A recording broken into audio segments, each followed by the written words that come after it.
Woo-hoo-hoo-hoo! That's deep. What's going on, fam? It's your boy, Papa Swolio, back with another video. We're going balls deep today because I want to go to the taint. I am ready to get my pump on, and it's the first workout back since my little out-of-town experience, my little vacation, my workcation.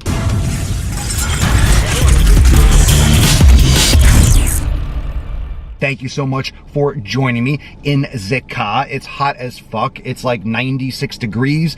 I have to keep the air on a little bit so I'm not sweating like a fucking beast, but it's great to be back and I'm excited to get my first workout back in because I just went on a break and I worked out once when I was away and I had worked out just before I left, and it was about a week really kind of out of my flow. I thought I'd do a video about getting back into the gym after a vacation or after a hiatus, because a lot of you are going away this summer. You're going away for a week, for 2 weeks, maybe you're going out of town for a couple days. One of the hardest things to do is to get back into your routine, and if it's a new routine, it's hard to get back into that habit because it's so brand new. And that's one of the reasons why a habit is so important, because when it's a true habit, when it's really your lifestyle and how you actually treat your body and how you actually treat your schedule, you know, when fitness is such a part of your life, you don't really have to worry about getting back into it. You just get back into it because that's what you do when you're home. That's what you do when you're in your schedule. That's your normal situation. That's your normal execution. If it's something brand new, it's harder to expect it, or it's less likely that you can expect it to just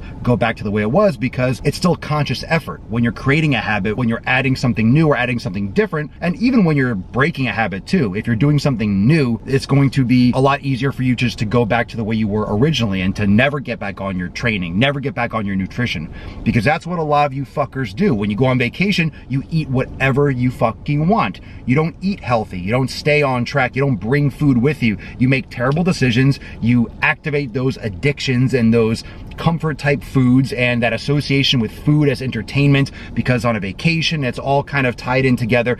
And that just sends you back to where you were at square one. And that's why people fall off. They fall off because they never really got back on. You never really got on the fitness train. You never really got on the nutrition train. You thought you did. You thought you had it. You thought you had it locked down. But then when you can get back on your shit, you realize, I didn't really have my shit together to begin with. I really didn't understand the implications of going on a break or doing a vacation and going out of my normal routine. I thought I had it locked down, and sometimes that's a rude awakening, and then it takes a lot longer to get back in it, and you just kind of beat yourself up about it. Stop fucking worrying about the past. If you fucked up, this is not an excuse to fuck up. This is not an excuse to cheat. This is not an excuse to slack. People use that as an excuse to cheat and to binge and to be a fat fuck when they are on vacation, because they can just treat it like it's in the past and I'm moving on. I got that done, I did that, and now I'm going back and now I'm gonna be a better person. Now I'm gonna treat myself better. But then you have that cycle where you're always doing that and you never really go all in on your health. You never really approach it the right way. You kind of use that as an excuse to binge and to keep those addictions active. So how do I get back on track? Well, I never really went off track. What I did was I trained the day before, the couple days prior to leaving. I did a big leg workout, and when I was away, I did one total upper body workout. So I used it kind of like a deload week. I did a lot of stretching. I did a lot of activity. I was walking around a lot. I was wearing my minimalist shoes. I was wearing my Vivo barefoot sneakers around the park and stuff like that. So I was still getting some mobility aspects in. I wasn't just completely sedentary on this trip, but at the same time, I wasn't overloading myself. So I was doing a lot more of a deload in terms of resistance, and I just accepted that. I'm like, you know what, I don't want to train super fucking hard.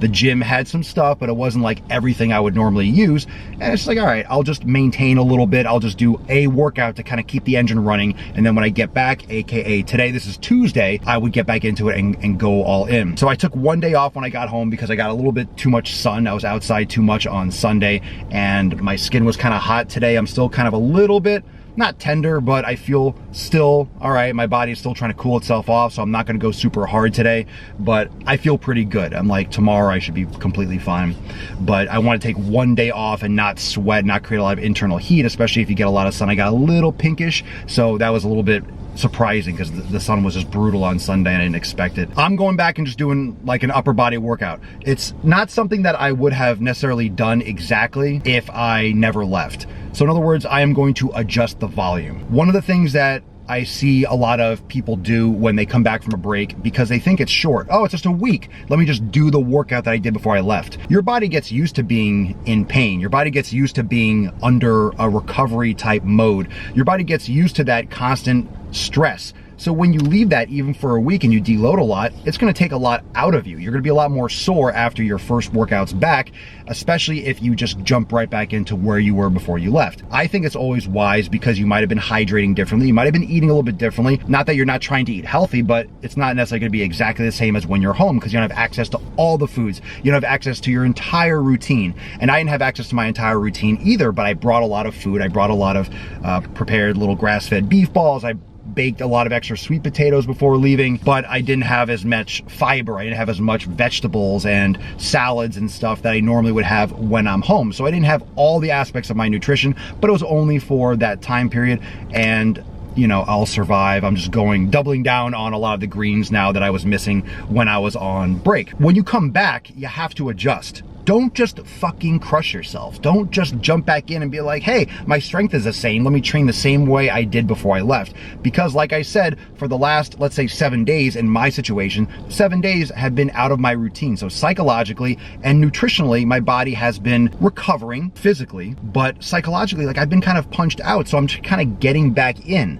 So what I'm gonna do is kind of an upper body workout just for right now. I'm gonna do legs tomorrow. I still feel a little bit stiff. I wanna do some more mobility and stretching and foam rolling tonight, but I'm going to do like a chest and back workout. And the reason why I'm gonna do chest and back, but I'm gonna treat that like total upper body because my triceps are gonna be working, my shoulders are gonna be working, my biceps are gonna be working. Those assisting muscle groups, those smaller single joint muscles, those muscles work along with the prime movers, the bigger back muscles, the bigger chest muscles.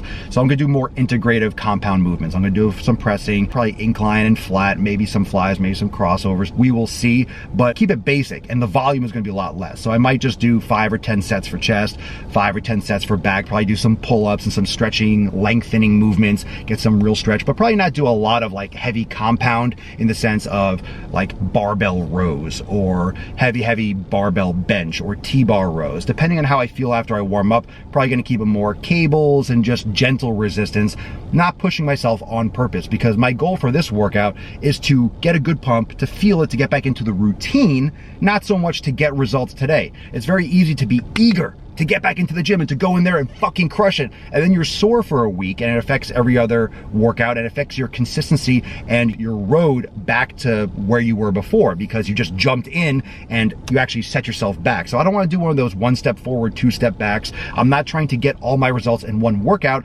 It's the routine, it's the schedule, it's the overload, it's the exposure, it's getting to the gym in the afternoon or the morning or whenever you go in the evening. It's getting into your flow again, which is most important because that flow will work itself out with the intensity. It's very easy to go back in, crush it, and then fall out of it, be too sore to work out, so you're not getting back into your schedule because then you take another day off the next day when you should be working out again and doing lower body, for example. So that's where my approach is when I come back from a few days to several days off. I like to ramp up slowly. I like to do less volume on purpose. Even if I feel like doing more, I'll do less with the goal of getting back into the routine more than to get amazing results and to train as hard as I can and to hit a PR, even if I feel good. Because a lot of times you're going to recover a lot on that time off because of the overload removal, because you're doing so little in terms of damage to your body. That external force has diminished so much because you're maybe not working out, you're just doing yoga, you're taking time off from your weights. I want to get back into the routine of overloading my body. I want to give my body the chance to, oh, this is what we're doing again. We're getting back into it. I want to observe how I feel because the worst thing that can happen for me, in my opinion, is to get so crippled sore, even worse, injured, but to get so sore, it throws me off and it limits my ability to get back into my routine. The routine is the frequency. The routine is the constant exposure. The routine is getting back to the execution of my schedule the way it was before I left. Not how much I can lift, not how much volume I can do because I feel so good. It's to get back into the frequency. That way the volume and the overload will ramp up, and by next week or in the next couple days, I'll be back to where I was. It won't take that long, but if you do too much, and if I do too much, it's going to set me back. That's where your mindset should be. That's my recommendation. Focus on the habit and the frequency and the schedule when you get back from vacation, not so much how much what you're doing or how you look. Just get into the repetition, and if that habit is there, everything will work itself out, because then you'll get the consistency, you have your discipline, and then you get practice and you build that skill of the act of getting back into it after vacation. So then when you take a couple days out of the office or you go on vacation with a family, whatever you do, you know how to get back into it. And then it makes it less of an issue when you take a day off or when something interrupts your flow. You have to practice. It's a practice. You practice going to the gym. You have to practice getting back into the gym. You have to practice taking active rest, how you execute that active rest, your mindset with that active rest, your mindset getting back in, not overdoing it when you come back. You're like a brand new lifter. Treat yourself like a brand new lifter. Treat yourself like someone who hasn't worked out in 6 months. I know it's been a week or a few days.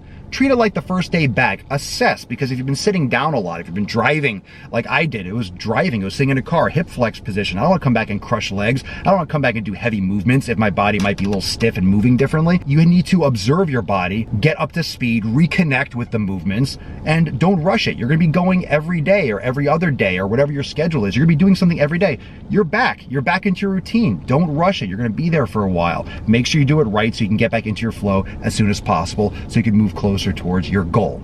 Thank you so much for watching. I hope you enjoyed how deep we went in this episode. Pretty deep, right? Right to the taint, all the way in.